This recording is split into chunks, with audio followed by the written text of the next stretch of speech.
안녕하십니까. 저는 종목선정 나에게 물어봐 저자 김종서입니다. 저는 그 금융기관에 30년 정도 근무하다가 2011년도에 퇴직하고 2012년부터 전업투자자로 활동을 했습니다.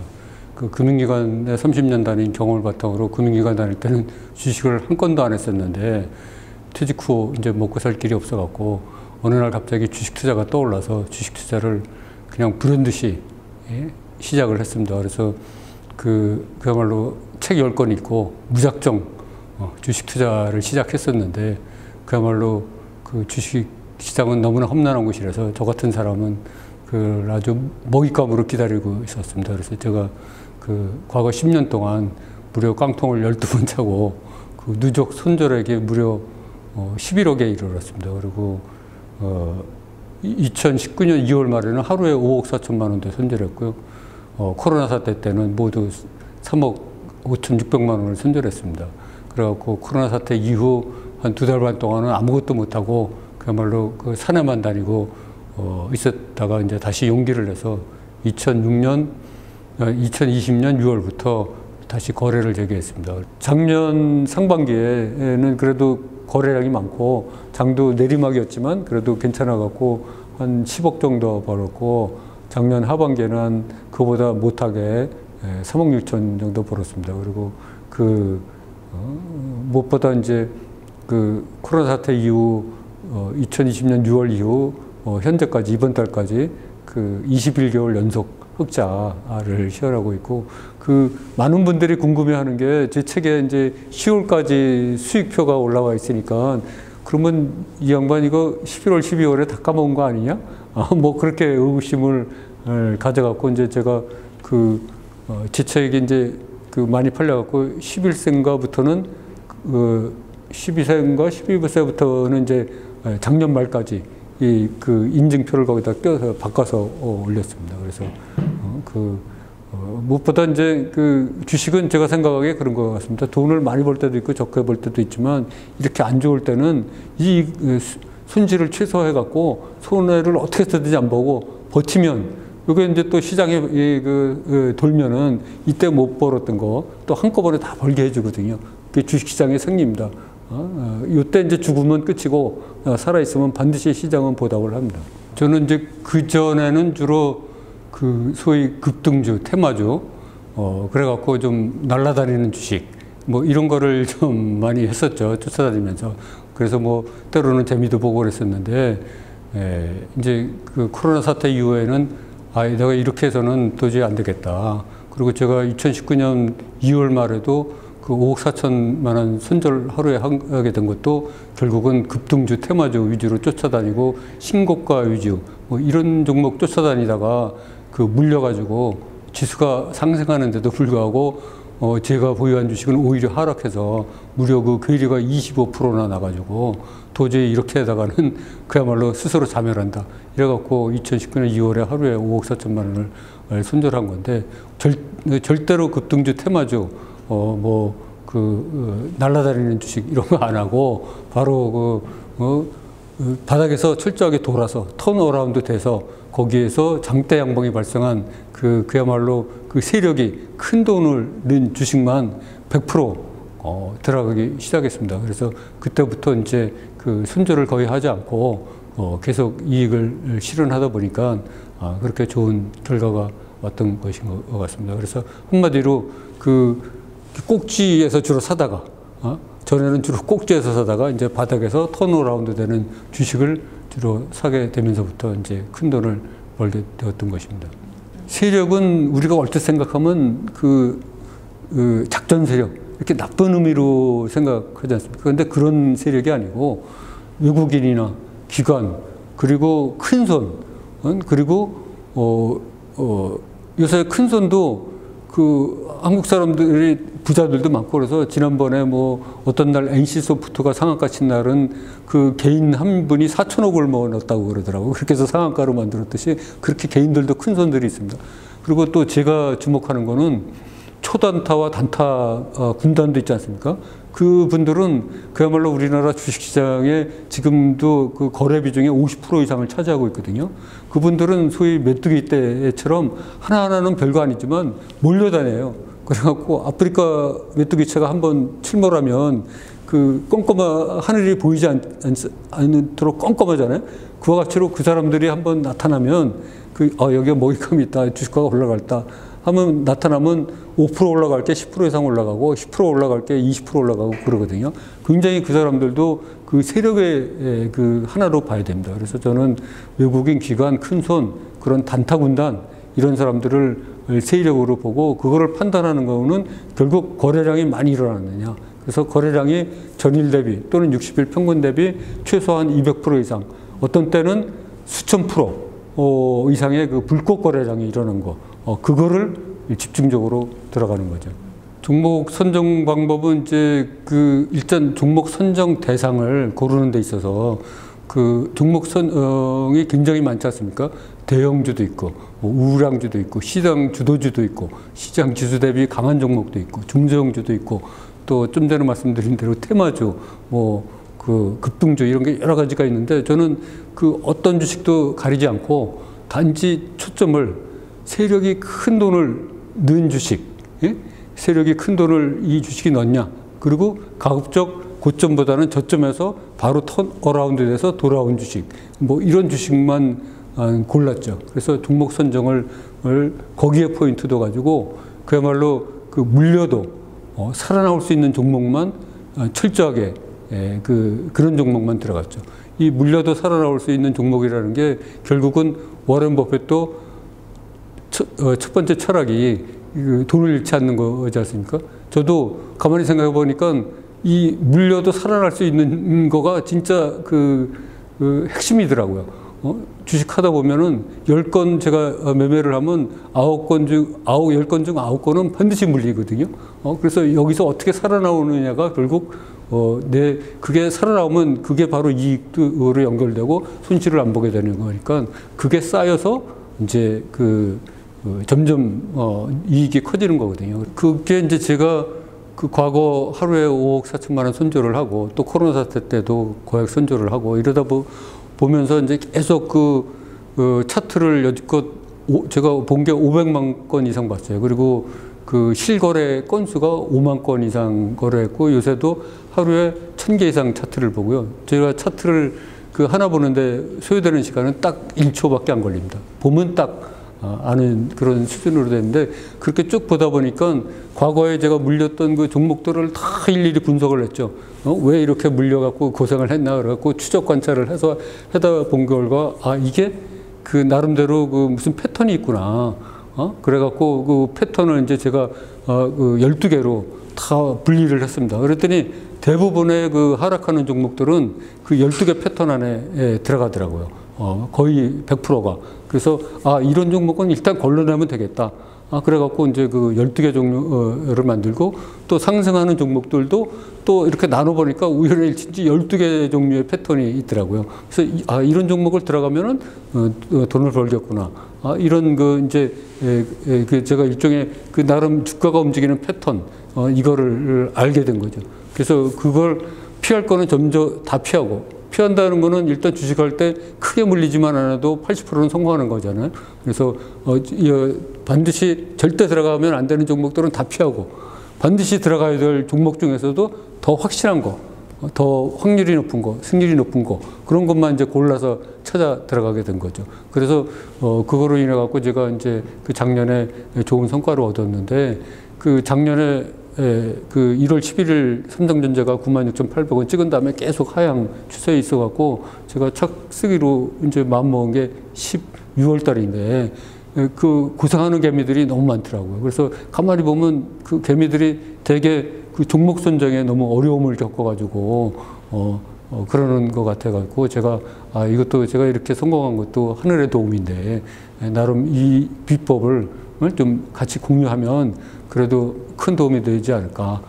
나름대로 크게 물리는 일은 없겠다. 그리고 수익을 내는데도 조금 도움이 되겠다. 그래갖고 이제 마음을 먹고 12개로 다 체계를 해서 이제 책에 쓰고 기법으로 한 거죠. 오랜 행보 기간을 거치다가 그 불꽃 거래량이 일어나면서 큰 장대 양봉이 생기는 거, 그런 거가 하나 있고요. 또 두 번째는 이제 그렇게 장대 양봉이 생긴 다음에 이 세력은 꼭 바로바로 올리지는 않습니다. 개미 할기라 그래갖고 개미들한테 시련을 줘요. 그래갖고 뭐 어떤 때는 10%, 어떤 때는 뭐 30% 이렇게 떨어뜨립니다. 그 눌림목, 그래서 장대 양봉이 발생하고 눌림목일 때, 또 이렇게 한 다음에 또 돌파할 때, 돌파할 때 또 이렇게 그런 형태가 있고, 또 이제 고가놀이라 그래서 좀 얌전한 그 세력은 자기가 이거를 관리하고 있다는 것을 과시하기 위해서 그 장대 양봉이 발생한 그 종가 그 이하로 가격을 안 떨어뜨리고 계속 그 위로 유지하는 경우가 있습니다. 그래서 이렇게 고가놀이, 이런 거가 이제 발생하고 있는지를 유심히 봐야 되죠. 아마 3개월 내지 6개월 정도면은 슬슬 눈에 들어오지 않을까 이렇게 생각을 합니다. 셀트리온 차트는 이제 대표적으로 이게 그 600일 차트 기준으로 보면 이제 거의 바닥 대비 2배 올랐다가 그 거의 다시 바닥으로 내려오는 걸 향해서 내려오는 그런 형태거든요. 그래서 그 뭐랄까 제 책에 나오는 압폭탄 네, 해당되고 2배 바닥 대비 2배 오르는 거를 제 생각에는 이제 세력은 항상 보면 바닥 대비 50% 내지 100%에서 일단 내리는 경향이 있습니다. 물론 세력의 두 가지 패턴이 있는데요. 50%에서 100%까지 올린 다음에 내리는 게 이제 일반적인 패턴이고, 코이즈처럼 한 번에 상종가 칠 때 뭐 갈 때까지 간다. 그래갖고 상종가만 7번 치는, 진짜 갈 때까지 가다가 끝에 가서 다 털고 나오는 그런 세력도 있습니다. 크게 두 가지 패턴인데, 이 셀트리온은 전형적인 그 주가의 오르막 내리막을 보여주면서 그야말로 그 앞폭탄에 해당되고 또 뒷폭탄에 해당돼서, 뒷폭탄이라는 거는, 앞폭탄은 이제 제가 만든 말인데요. 2배 정도 올라가면 언제 터질지 모른다. 그러니까 조심해라, 들어가지 말아라. 그런 내 마음의 경계를 하기 위해서 들어간 거고요. 뒷폭탄은 2배 이상 올라갔던 게 살짝 꺾이면은 세력이 이제 개미를 꼬시기 위해서 나머지 물량을 털려고 이게 마치 올라가는 것처럼 이제 보이게 해요. 차트상으로. 그러면 호가창으로도 그렇고. 그러면 제가 옛날에 그런 종목 많이 쫓아 들어가서 당했거든요. 이 뒷폭탄도 앞폭탄보다 더 위험합니다. 앞폭탄은 어떻게 재수점은 털고 나와요. 근데 뒷폭탄에 물리면 털 기회도 없어. 그리고 그냥 30~40% 빠지는 거는 순식간에 빠져요. 그래서 제가 그 앞폭탄, 뒷폭탄 이렇게 그 명명을 붙인 거고, 그리고 이제 그 내리막 외봉이라고 한 1~20% 쫙 내려오다가 갑자기 장대 양봉이 발생하면서 그야말로 진짜 이 종목은 다시 간다 이제, 그런 그 분위기를 만들면서 이제 터지는 게 있거든요. 그것도 개미들이 딱 꼬시기 들어가기 좋은 형태거든요. 그래서 그걸 이제 제가 내리막 외봉이라고 이름을 붙였습니다. 그래서 이 내리막 외봉이 또 그 셀트리온 거기서 발생을 했습니다. 그리고 이제 또 셀트리온 거기서 톱니바퀴라고 제가 이름을 붙였는데, 이 톱니바퀴는 진짜 무서운 겁니다. 지금 뭐 삼성전자, LG화학 뭐 모든 그 우량주들이 다 이 톱니바퀴에 걸려 있는데, 이게 이제 소위 톱니바퀴식으로 고점 찍은 다음에 조금 내려오다가 다시 올라가는 처럼 하면서 딱 올라갔다가 또 내려가는 듯이 내려왔다가 또 올라가는 듯이 또 올라왔다가 이렇게 계속 하면서 희망 고문을 하면서, 요새 얘기로 희망 고문을 하면서 쭉쭉쭉 내려오는 경우가 있는데, 이거는 개미들이 속기가 딱 하거든요. 그리고 카카오 같은 경우에는 고점을 찍을 때 저런 종목은 절대로 들어가면 안 되는 게, 고점에서 갭상승을 하고 나서 긴 꼬리를 달고 그 음봉으로 장대 음봉을 발생하면서 거래량이 터진 종목은 세력이 선언을 한 겁니다. 나는 이 종목 앞으로 털겠다. 여기서 나 털고 있어. 이렇게 보여주는 것임에도 불구하고 개미들이 그 뒤에 조금 내려오면 사고 조금 내려오면 산다는 게 너무 제가 안타깝죠. 그래서 저런 종목 사시는 분들 보면 그야말로 쫓아가서 말리고 싶고, 그 카카오 같은 경우는 제 책에 나오는 그 내리막 폭포라고 있어요. 쭉 내려오다가 그냥 확 떨어지는 경우가 있거든요. 한 10%, 20%씩. 또 그것도 발생했어요. 그래갖고 내리막 폭포도 발생했고, 내리막 계단이라고 그 폭포 떨어지는 것처럼 한 계단 한 계단 한 계단 내려오는 거를 제가 이제 내리막 계단이라고 이름 붙였는데, 이건 제가 그냥 실무적으로 차트를 딱 보면 아 얘는 뭐에 해당되네, 예, 그 12가지 유형 중에 뭐에 해당되네, 그러니까 얘는 사지 말아야 되겠다, 이렇게 하기 위해서 이제 제가 그 알아보기 좋게 해서 이제 거기에 맞춰서 이름을 붙인 거거든요. 근데 카카오는 뭐 그런 내리막 계단, 뭐 내리막 폭포, 톱니바퀴 뭐 여러 가지에 다 해당되는 경우거든요. 그래서 지금 많이 떨어졌지만 카카오가 무려 지금 한 40% 정도 떨어졌을 거예요, 고점 대비. 절대로 이런 종목에 들어가시면 안 되고요. 이런 종목에 들어가도 얘가 충분히 횡보를 거쳐서 이 우회 물량을 어느 정도 소화하고 나서 장대 양봉이 그야말로 발생해서 그야말로 시간이 흘러서 장대 양봉이 발생해서 아 이제는 얘가 진짜 돌았구나, 이렇게 느끼실 때 들어가야지.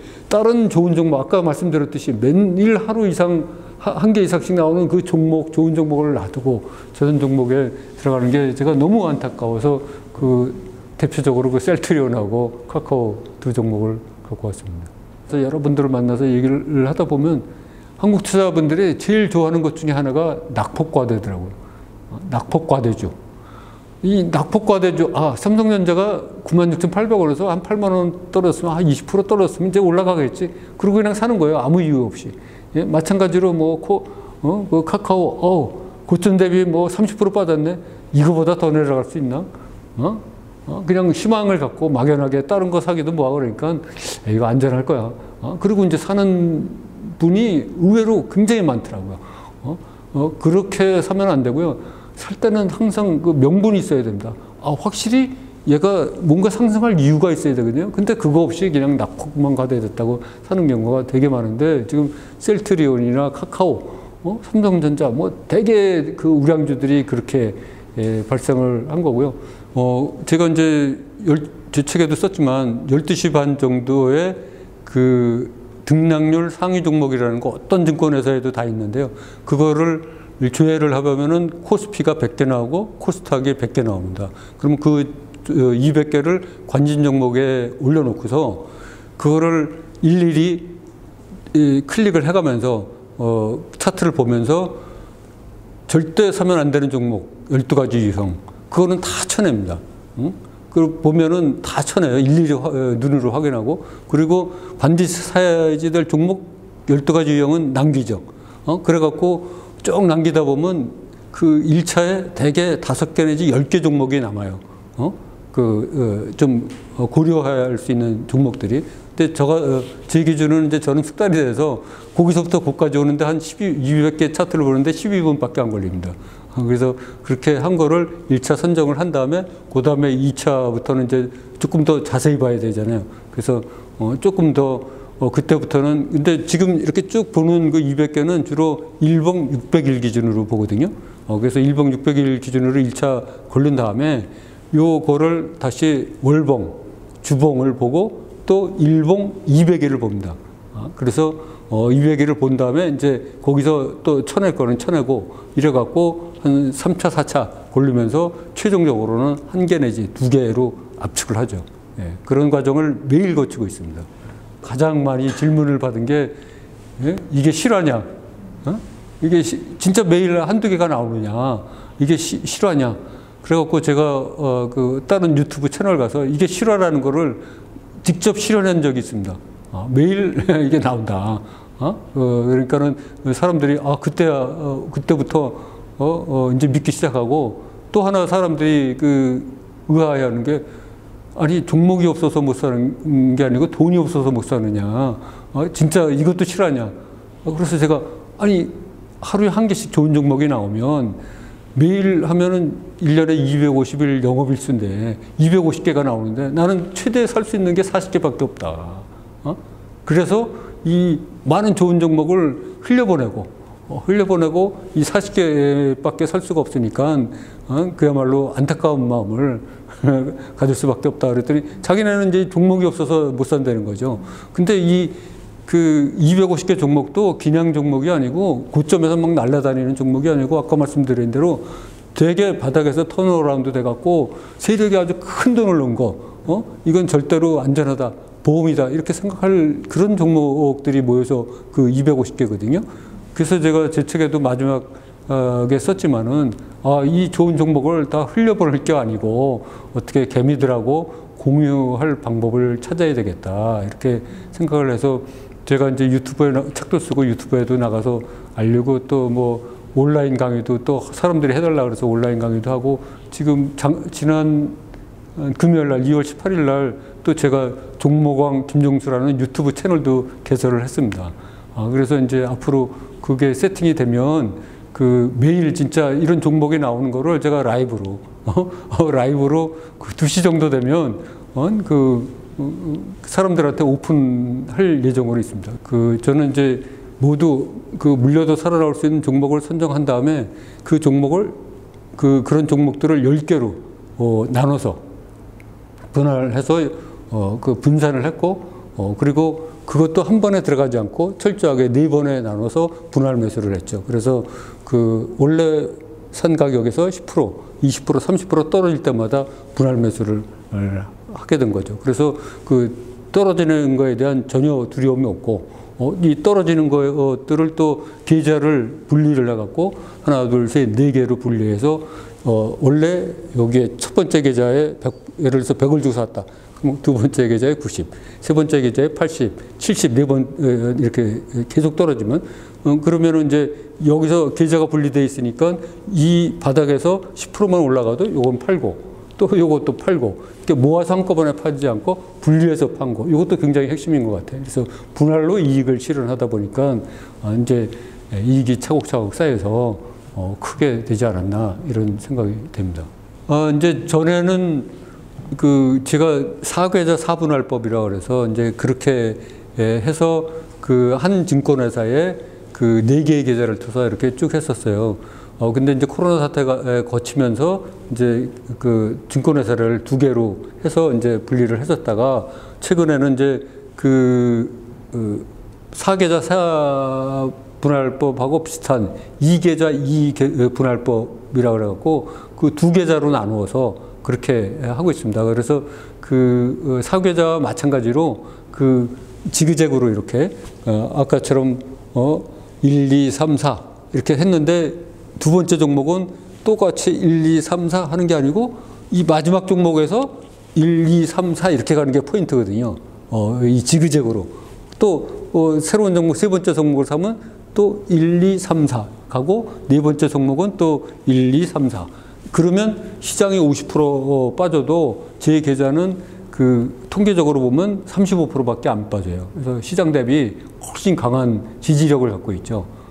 그래서 이게 진짜 중요한 말씀 해주셨는데 계좌 관리의 포인트고 그거와 똑같은 게 이제 하다 보니까 너무 번거롭고 제가 어느 정도 숙달이 되니까 똑같은 효과를 내는 게 2계좌 2분할법이다. 2계좌 2분할법은 1, 2, 3, 4 또 여기서 1, 2, 3, 4 같은 지그재그로 이렇게 쫙 해서 이렇게 하면 또 똑같은 효과가 나오거든요. 그래서 요새는 편리성을 위해서 2계좌 2분할법을 쓰는데 만약에 이 영상을 보시는 분들은 초보자고 저보다 실력이 조금 한 분들은 반드시 4계좌 4분할법을 하실 거를 제가 권해드립니다. 한 번, 두 번, 세 번, 네 번. 그럼 여기는 합쳐지잖아요. 그래서 정확한 지적을 하셨는데요. 세 번째, 네 번째는 신용을 씁니다. 분리를 하기 위해서. 세 번째, 네 번째는 신용을 쓰죠. 4계좌 4분할은 신용을 안 써도 돼요. 근데 2계좌 2분할은 첫 번째, 두 번째 하고 세 번째 여기 같은 계좌 쓰면 현금으로 쓰면 뭉쳐지잖아요. 그러면 평단가가 이상하게 되거든요. 그거를 분리하기 위해서 세 번째 사는 거는 신용을 쓰면 증권회사에서 자기네 이자 받으려고 분리하거든요. 그리고 이제 또 네 번째는 여기서 사고 또 두 번째 종목은 이 첫 번째에서 시작을 하는 게 아니라 이 두 번째 계좌에서 여기 1번, 2번, 3번, 4번. 제가 이거 생각하려는데 아주 많이 힘들었습니다.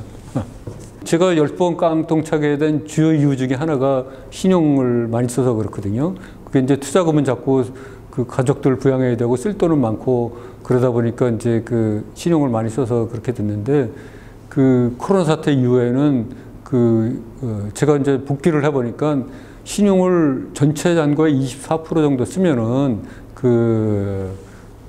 저기 코로나 사태와 같은 사태가 와도 반대 매매를 안 당하겠더라고요. 제가 실증으로 분석을 해보니까. 그래갖고 제가 코로나 사태 이후에부터는 이제 신용을 30% 이상을 안 넘기고 있습니다. 그래서 제 잔고에 그래서 30% 정도 수준에서 사고 또 대형 사고가 발생하면은 그때부터는 이제 신용을 줄입니다. 신용 물량을 주로 현금으로 사죠. 왜냐 그러면 똑같이 또 망할 수는 없으니까. 그래서 매수한 금액을 매수한 주식을 그 가벼운 종목 있지 않습니까? 뭐 코스닥이라든지 뭐 주가가 1, 2천 원밖에 안 되는 이런 종목은 이제 플러스 10%에서 매도를 하고 삼성전자나 현대차, 기아차 이렇게처럼 좀 무거운 종목들은 플러스 5%에서 매도를 하고 있습니다. 근데 여기서 이제 중요한 게 아까 분할 매수했다고 그러지 않습니까? 이 분할 매수를 만약에 4건 했다 그러면 4건을 모아서 한꺼번에 이익 실현을 하는 게 아니라 이거를 이제 건 바이 건으로 다 그 분할해서 이익을 실현하고 있습니다. 그러니까 어떤 분이 또 질문하시기를 그러면은 기다렸다가 그 다 한꺼번에 매수하는 게 훨씬 이익이 크지 않느냐. 상식적으로 이제 그렇게 생각이 드는데 이제 제가 한 건을 매도하면은 그 돈이 노는 게 아니고 바로 그 돈으로 아까 말씀드린 그 좋은 종목, 그 관심 종목에 쌓아놨던 종목, 그 종목을 바로 그날로 살 수 있기 때문에 이게 이제 자금이 노는 게 아니거든요. 그리고 좀 전에 말씀드렸듯이 그 5만 건 이상 거래하다 보니까 이거 다 모이려면 또 시간이 걸립니다. 모여서 한꺼번에 이익을 실현하는 그거보다는 이 건 바이 건으로 이렇게 쭉 하는 것에 훨씬 더 이익을 극대화하는 데 좋다. 이렇게 이제 제가 검증을 해서 그렇게 하고 있습니다. 제가 매수할 수 있는 최대 건수 계산으로 10개 종목을 4번에 분할하니까 모두 이 40개 건을 매수하지 않습니까? 최대. 근데 이미 주식을 하다 보면 40개가 이제 다 물려 있어요. 다 이렇게 잔고로 있어요. 그러면은 그 하나 팔아야 하나를 살 수 있잖아요. 그러니까는 이 좋은 종목이 매일 나와도 바로 살 수가 있는 게 아니고 기다려야 됩니다. 다른 하나가 팔릴 때까지. 그래서 이게 이익이 실현되면 그때 팔아서 매일 하나, 2개씩 쌓인 이 종목을 다 관심 종목에 넣어놓고 있다가 평소에도 유심히 보죠. 바로 사는 게 아니고. 그래서 유심히 봤다가 돈이 이제 하나 팔아서 돈이 생기면 그 중에서 그게 이제 20, 30개, 뭐 3, 40개 모여 있거든요. 그 중에서 제일 승률이 높다고 판단되는 종목을 사는 거죠. 우리나라 특성상 이 단타나 초단타는 그야말로 천부적인 자질과 능력, 이런 거가 있는 사람 선수들의 영역이고 이 중장기는 너무나 어렵잖아요. 그리고 너무 제가 생각하기에는 리스크가 커. 만약에 5년, 10년 기다렸는데 아니야. 이게 꽝이다. 이러면 그때 그 리스크를 누가 감당하겠어요? 제가 가장 큰 리스크가 그런 것 같아요. 좀 예를 들면은 뭐 금융주 같은 경우는 10년 전보다 가격이 다 아래잖아요. 그리고 뭐 10년 전 상위 10개 종목, 시총 10개 종목도 삼성전자하고 현대차 정도만 플러스고 나머지는 다 이렇게 마이너스 종목들이 많더라고. 이런 10년이라는 세월을 기다렸는데 이게 꽝이다. 그러면 진짜 얼마나 허탈하고 미래가 없어질 거로 생각합니다. 저는 그래서 날아다니는 10마리, 이 10마리 새보다 당장 잡을 수 있는 새 한 마리, 그거를 해야 되고,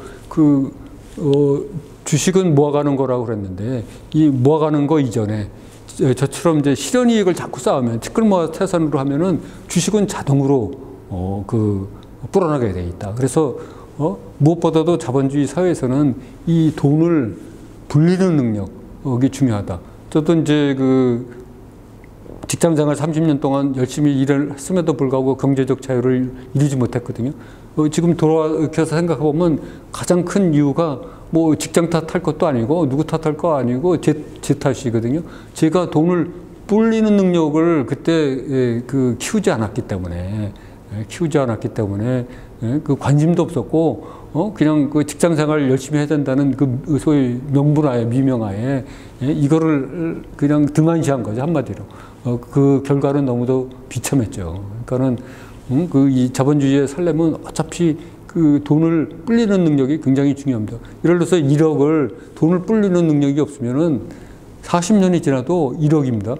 근데 매년 10% 이상, 10%의 이익을 불리는 능력이 있으면 이게 40년 뒤에는 45억이 돼요. 그리고 20%로 불리는 능력이 있으면은 무려 이게 1,469억이 되고 30%로 불리는 능력이 있으면 상상도 못할 3조 6천억이 됩니다. 이게 돈이 불리는 능력이 얼마나 중요한가를 우리가 깨달아야 되고, 우리가 이거를 생각을 안 했기 때문에 저처럼 할 수 있는데도 직장 다니면서 튼튼히 불리는 능력을 키울 수도 있는데도 그거를 안 한 게 제 잘못이다, 이런 생각이 큽니다. 그 제 기준에 맞으면 들어가고 있습니다. 지난해에도 들어가신 적이 있어요? 매도할 그 여백이 안 보여서 안 들어갔죠. 승률이 90% 이상으로 높게 나옵니다. 손절하신 적 없으세요? 손절은 아직 버티고 있죠. 왜냐하면 저는 손절 기준이 딱 하나 있어요. 손절할 때 저는 이제 아까 말씀드렸듯이 물려도 살아나올 수 있는 종목만 들어가거든요. 근데 얘가 이제 무손절을 저는 원칙으로 하고, 그렇기 때문에 세력도 이탈하는 경우가 있습니다.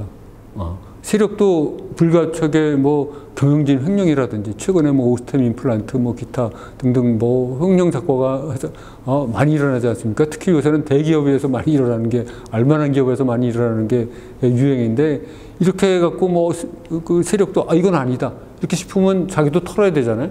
그러면은 그때는 장대 양봉이 음봉이 발생하면서 거래량이 폭발적으로 늘어나면서 그냥 막 세력이 던지는 거예요. 그러면 세력이 갖고 있는 수백만 주, 수천만 주를 던지면 가격이 폭락할 수밖에 없고 그 장대 음봉이 생길 수밖에 없거든요.